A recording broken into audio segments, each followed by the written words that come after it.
Today we're going to play one of the greatest card games of all time, Spades. Hi, I'm Chris Kanuch and welcome to Playing Games. Please subscribe, comment, and like. Spades is a trick-taking game played with 4 players and 2 teams of 2. The object of Spades is to be the first team to reach a final score, usually 500 points. Points are won by accurately predicting the number of tricks you and your partner can win each round. And the suit of Spades is always the trump suit, giving the game its name.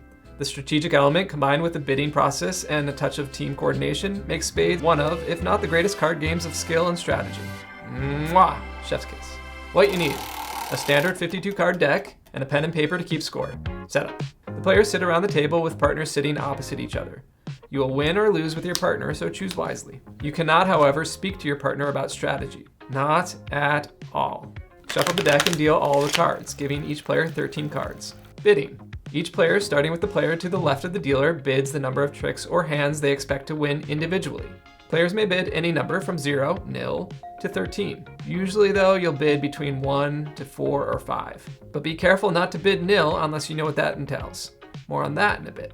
Players' bids are added together, and this is the total number of hands that each team must win to score. The bidding is super important because it can mean do or die for your team's success. For example, if your team has a combined bid of 8, that means that you will have to win at least 8 tricks. However, if your team wins less than 8 tricks in that round, your score will be -80. Even if you win 7 out of 8 tricks, you are short and you must pay the price. So be careful what you bid. Gameplay: the player to the dealer's left leads the first trick. They can play any card they'd like except spades. Usually they'll lead with a high card like an ace. Players must now follow that suit if they can.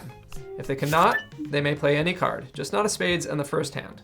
The player with the highest card in the led suit wins that hand. Heads up, the cards are ranked 2 through ace, 2 being the lowest and ace being the highest. Like I said, spades are always the trump suit. On the second hand, spades can be played if a player isn't holding a card from the lead-off suit. That means if a player cannot follow suit and plays a spade, the highest spade wins the trick. The player who wins the trick leads the next trick and can lead with any suit they'd like, except for spades if it hasn't been played yet. Make sure to save your earned cards in a way that identifies how many separate tricks you've won, or just write them down. This goes on until all cards have been played. Scoring: if a team meets or exceeds their bid, they score 10 points for each trick they bid. For example, a team that bids 5 and wins 5 tricks scores 50 points. But what if you bid 5 and win 7 tricks? You get 70 points. Over tricks, or tricks won beyond the bid, count as 1 point each. Now 1 point might not seem like a lot, because it isn't. If a team fails to meet their bid, they lose 10 points for each trick they bid. You bid 5 but won only 3 tricks? That's -50 points. Bidding nil. So what if you have a terrible hand and don't think you can win a single trick? Well, this actually puts you in a great scenario. If you bid nil and by the end of the round you get 0 hands, your team gets 100 points. Sounds easy, right? However, if you win just 1 hand, you score at -100 points. Bad news. Bidding nil is on a player-by-player basis, meaning that if I bid nil, my partner could still win tricks and not affect my nil status. But they still have to earn the bid they declared at the beginning of the hand. Our 2 scores are added or subtracted together based on the end of hand outcome. Ending the game. The game continues until a team reaches 500 points. You could play a quicker game to 200 or 300 points, but Spades is a fun game, so play to 500 points.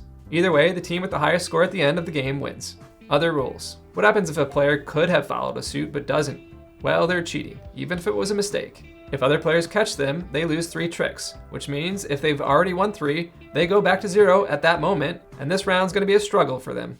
If you didn't notice until after the last hand, they got away with it, but keep an eye on them, they're rotten. Strategy.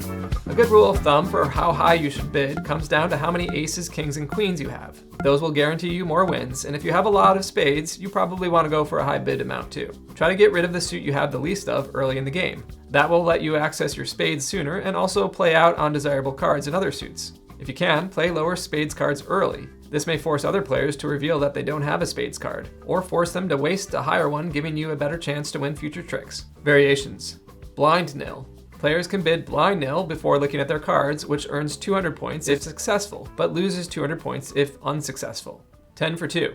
If you declare that you can win 10 tricks on your own, not counting your partner's wins, you win 200 points if successful, or -100 points if you fail, even if it's 9. Final thoughts. I played a lot of spades when I was in middle school and high school, and it continues to be one of my favorite card games. Like jazz, it's one of America's great inventions.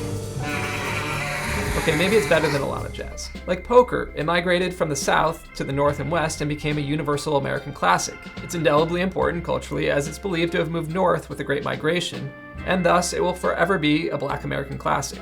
Spades embodies the best qualities of those who play it, fostering community and endlessly fun competition. So now that you know how to play, gather some friends, and win all those bids. Did I get something wrong or you play it differently or just want to say hi? Let me know what you think. Please like, comment, and share to help this channel grow. Also help support this channel by keeping it going with a digital donation. You are great. See you next time on Playing Games.